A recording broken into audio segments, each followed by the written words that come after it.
Hello, and welcome everyone to another episode of the Smarter Campus podcast, where we explore the dynamic intersection of AI and education, changing education, like I always say, one conversation at a time. So today, we're lucky enough to be joined by Paloma Shelton, a rising senior at the University of Maine Farmington, who's making waves in AI strategy and higher education. With dual majors in sustainability and AI and outdoor recreation and business administration, Paloma has been instrumental in developing and implementing AI strategies at her university, working directly with the president's office.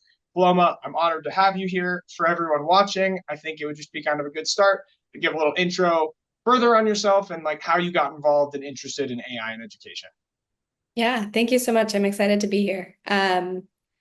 My AI journey started in high school. I took a computer science class and started thinking about kind of the AI world. And my dad works in AI, so he's kind of been talking about it my whole life. When I was younger, he would always say that I would never get to drive a car because driving cars would be here. And while he was a few years off, he was pretty close. I'm now in San Francisco where I can take self-driving cars. So I've always kind of it's been in my mind and I've been thinking about it. I started my sustainability and AI major is a self-design major. One of the cool things about our school is it lets you kind of have that freedom to take courses all over the UMaine system, and put them together to create your own destiny, essentially. And so I started that pre-Chat GPT coming out, and really wanted to explore kind of the aspects of AI that are how are we going to make it sustainable and how are we going to use it for sustainability. So how are we going to support climate change and efforts to support like bird migration with windmills and like all the things that are making the world a better place. But when ChatGPT came out and I started talking about AI on campus, everyone was like, so how is higher education going to change? And that kind of brought me to my thesis, which was really about how are we going to redesign workforce readiness and how do we prepare students for the work world of tomorrow? And so I did that last spring. And then this year, I've been working with our president, and the UMaine system has a committee that I've had the pleasure to get to participate in and think about and bring a student perspective to all the changes that we're going to see in higher education. Oh, that's awesome. I mean, one thing that I think everyone here listening is probably interested in is like kind of something I ask most people that come on here is like AI blew up the education system, right? We both know that. We come from, you yourself comes from a very unique perspective of being in education before and after AI. How would you say like the University of Maine system like changed when AI came out? I guess because that's like how you're and get into your thesis a little bit of how like workforce readiness changed. No, it's a big Yeah, question. totally. I think that they've done a really good job of, as soon as it was a thing, they were thinking about it, right? And there have been so many changes that we've seen in the world of education throughout its whole history. But recently, with the coming of the internet, there's a whole shift in education. And then with everything going online with COVID, there's a whole change in education. And then now with the AI, there's a whole change in education. And so these changes have come recently, so they're ready to say, hey, we want to be on the cutting edge of this. We want to be ready and we want to be able to support. And I think I've seen everything from the students and from the faculty and staff, from people being like, I'm terrified of it. I want nothing to do with it, of course, because we all see that. But also people who are so excited. And one of my favorite experiences is my one of my professors. He's a music professor, but he's really interested in AI. And I took an honors class with him. And every day after class, I was like, so you should teach a class about AI next semester. And I convinced him last spring. I TA'd a class for him and supported him in teaching this class. And it was amazing. We got to talk with a group of students from a variety of majors and think about AI and bring it to the rest of the campus and present on it. And it really started something exciting. And I'm very encouraged by the CIO of our system is very encouraged about wanting people to implement it, wanting people to use it, knowing that it's going to impact our world in big ways. And our university president's very encouraging and wants to be at the cutting edge of this. So I think I'm excited about what's to come. That's awesome. So one thing that I think is super unique and cool about what you're doing that many aren't is the idea of like sustainability. It's one thing that I've recently gotten really interested in, and it's like the rest of the world, most people don't understand that like AI uses water. It's like a really hard thing to, I guess, like conceptualize. So like I would love for you to kind of just brush the surface of your work of understanding like how the AI may impact the environment and stuff like that, so people understand it a bit better. Yeah, absolutely. I wish I had gotten to do more research on it. I feel like I made this pivot 2 years ago when everything in the AI and LLM world blew up, where I started thinking about higher education and I kind of left sustainability more in dust. And I wish I got to think about it more. But I took a class my sophomore year with an amazing professor who we talked about sustainable physics. And that's kind of where this major was born from. And we talked about, the EU goals of how they're going to get carbon neutral and all the things that they're doing to try and promote a good planet for us all. And I got to start to think about it, right? And I think in the little bits of research that I've done and conversations that I've had, I think it's just people aren't thinking about it in the way that they should. And while like a lot of the conversations I hear are like, yeah, but we're like doing data storage and that takes a lot of energy. And we're doing, like other things that like people have 10 devices. And so they're taking so much energy. I think people don't understand the scale that it's on, and the impact that it's going to make. Yeah, I mean, I just recently started looking at it, and it's pretty crazy. Like how Yeah. much, like I just read an article today where it was like Chat GBT, if you prompt it to write 100-word essay, uses like one 500 milliliter bottle of water to cool it Yeah. back down. And it's just like, Crazy. I don't know. I think it kind of like shines a light on a bigger issue, I guess. The fact that like it hit the world so fast and so many people were just like, oh my God, like convenience. No one really thinks of the cost of convenience, even though it like seems free, and it's like a really weird thing to even start to talk about. But it's like, why do you think the world like doesn't understand that this isn't just like this isn't something chatting with you, really. I mean, this is like a whole computer system that takes power, energy, water, and it's taking your data. And like people don't understand that. This is a confusing question, but like, Yeah. what do you think? Like, why do you think the world is misunderstood with like how this stuff actually works? Well, okay. If you think about the cloud, right? Your data is Yeah, in the cloud. What do you think of when you think of that? Right? We're in tech, so we kind of know what that means. But if I went to somebody on the street in who's never known anything about tech, and I'm like, yeah, your data's stored in the cloud. They're like, that's cool. And I'm like, okay, what do you think the cloud means? They're like, I don't know, it's somewhere up in the universe. It's like, no, it's sitting in a data center and it's using energy and it's using cooling and right. We just have no way to think about it right now. Like we have never put it into perspective. We've never had it on a wide scale where people really understand what's happening behind the scenes. And we just like have this pretty little screen that does everything we want it to do, but we've never really gotten down to the, what is it all doing and why does it do it and how do we create these things and how do we build these things? I don't think it's been enough of a conversation yet. yeah, I totally agree. And then it's like also leading to like in inequities, I guess. And I think that's something you're interested in if you want to talk about it. It's like Yeah. you can now pay to do things better than you could before, which is interesting. Like, I know it's a very open ended thing, but if you just want to touch on that. Yeah, absolutely. I mean, I think one of the things that I think about a lot is higher education's role is to equalize. And one of the reasons that giving anyone who goes into higher ed should get a great education that prepares them for the industry that they want to go into, right? That's kind of my idea of the purpose of why we have higher education. And that's always been true in ways in the colonial and all of the eras of education, right?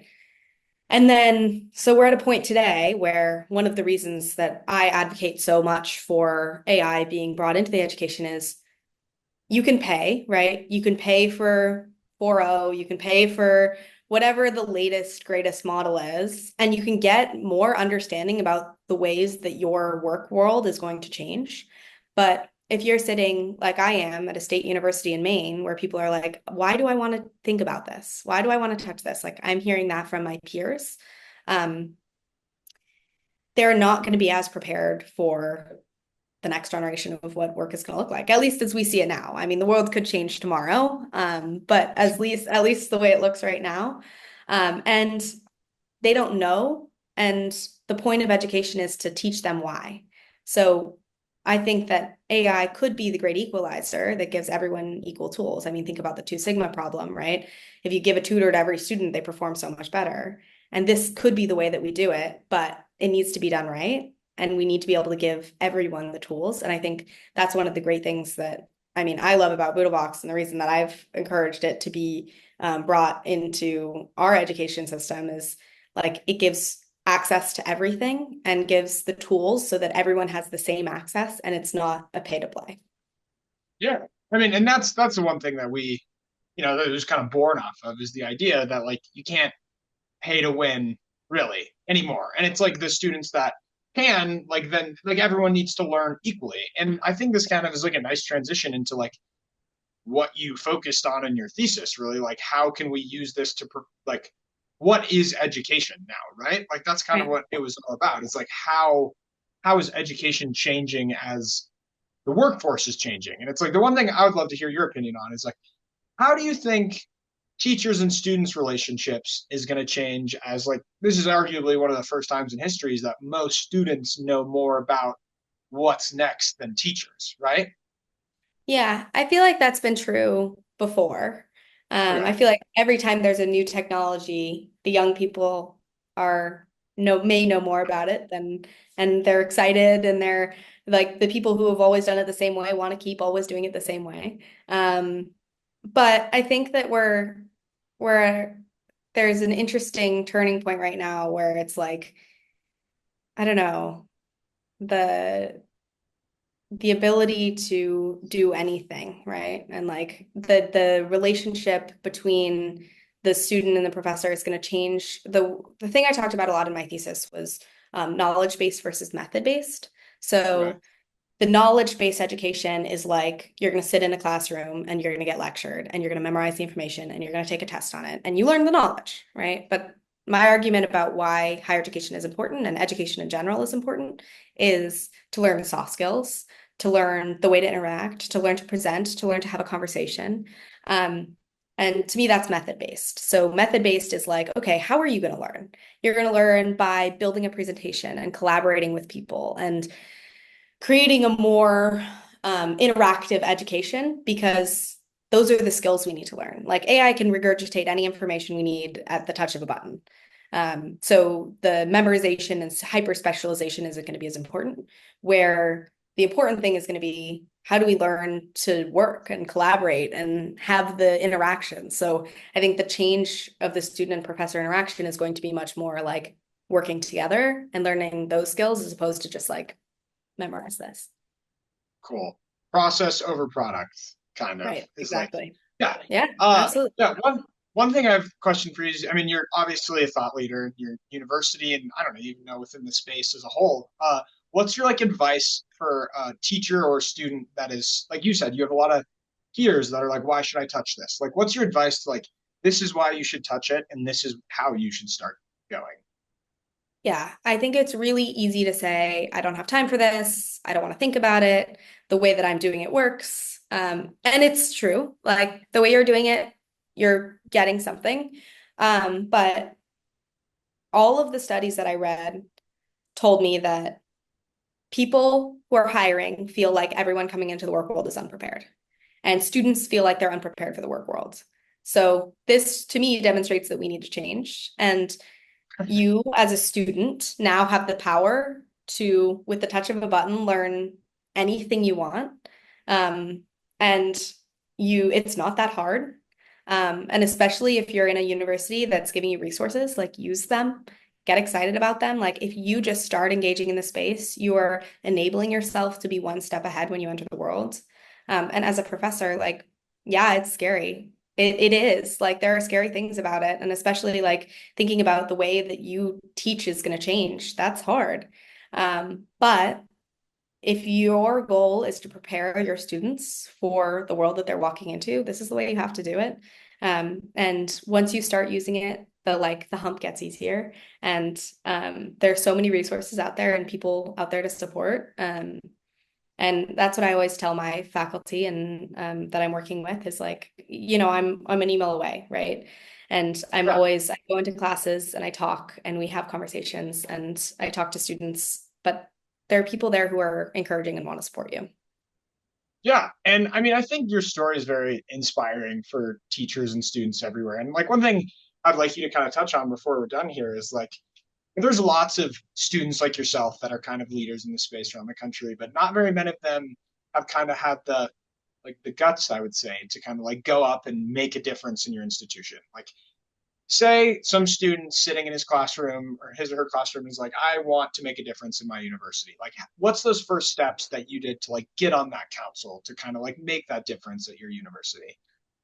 Yeah, I mean, I started just talking about it with everyone. Like every professor that I had after class, I talked to them. I was like, "So what are your thoughts?" And the more that I talked and the more that I got into the university, like I started talking to the dean and then I talked to like our provost and the more people you talk to and you demonstrate that you have a competency of knowledge and you are excited and that you have passion, like people get so excited when they hear somebody passionate. And it doesn't take that much to get to your university president. And like it really doesn't. Like it seems hard and it seems far away, but they're really not. And they want to encourage a better education for all their students. That's their goal. And so if you have thoughts, like find the right way to say it, but go share. And as long as you're encouraging and supportive and passionate, people want to hear what you have to say. Yeah, I think that's awesome. I think that like being supportive is the biggest thing because like a few things that you said that I think is left out of the conversation a lot of the time is like, yeah, this is hard and this is scary. And it's like you got to kind of acknowledge that, but like to acknowledge that, you also have to like stand up and say something, I Mhm. guess. And one of my favorite questions I ask everyone that comes on the Smarter Campus podcast is what's your favorite use of AI outside of education? Like I love to use it for cooking. Like I take a picture of my fridge and I'm like, give me a fun recipe to make out of this. Like what's your favorite funny use case? I drive a lot. Being in Maine, you have to drive to get everywhere. And I use Pi, and I put it on the talk mode and I have conversations with it. And I just chat with it. Like I love talking when I'm driving. And so I would just chat back and forth and think through problems and think through things in my everyday life. And like it feels like I'm talking to a person and like I feel like I'm friends with my AI now, which is a little weird. But like truly, like I Yeah, have that's customized its voice and we just like chat and it asks me how my day is going and yeah, it's fun. wow. I think that's the best one. I think that's the best answer anyone's pretty. So you just like turn it on and just like, hey, what's up? Yeah, it has a phone mode and you just like chat back and forth with it and like it has a like the lag, but it's the same amount if somebody was sitting next to me thinking. So it's like not a huge like it's not immediate like a robot would be. So it feels much more human. And it has the EQ. So Pi has IQ and EQ. So it uses that like emotional intelligence to be able to have a great conversation. I enjoy it. Yeah, I actually just tried pie for the first time like a Yeah, few what do you days ago. think? It's odd. It's like weirdly super like I was telling my buddies about it. It's like chill. It's like a person. Yeah. Like I feel like Yeah, you're it kind kind of of like you is. like chat with somebody that's just like wants to hear what's up, and I'm gonna do that because I Yeah. mean I'm a talker myself, and I guess Yeah. that's super funny to like. Can you just talk about your day, like just Yeah, anything? it just Like asks me how my day is going. I ask it some questions, and I say, "Hey, ask me some questions about this," and then it talks to me about it, and like it helped me think through some hard decisions. Like I asked it, I was like, "Hey, I'm like trying to make this decision. Can you ask me questions and help me like run through all the possibilities and all the options?" And it's like it does great. And I was like, "What would you do if you were in my shoes?" And it actually runs me through like thinking through all the options and doing the pros and cons, and yeah, I don't know, I like it a lot. that's awesome. That's like I don't know, and that's like I don't know. This probably should be done right now, but the thing I was thinking is like that's like what people don't understand is that there's like use it for however you want to use it. And it can help. And it's like if you try what Paloma just said and you hate it, no one cares. No one's Yeah. making you do it. It's like that's the beauty of this technology that I think people are so kind of confused about is that it's Yeah. like I feel like you're either an AI specialist or you're not. And it's like in reality, it's just like use it. It's a tool. It's here to help, and it's really cool, and it's not that hard to dive into it. So before we go, any closing remarks? This was great. I had a wonderful time chatting with you. No, it was great. I'm excited to be here, and it's been a great conversation, and I'm excited to see all the rest of the conversations that come out of this series. Yeah, so if anyone's in Maine or anywhere in the Northeast or anywhere in the world or the country, Paloma is a great resource for AI in education or AI in general. And like I always say here at Smarter Campus Podcast, we are changing education one conversation at a time. And I hope everyone has a great rest of your day. Thank you for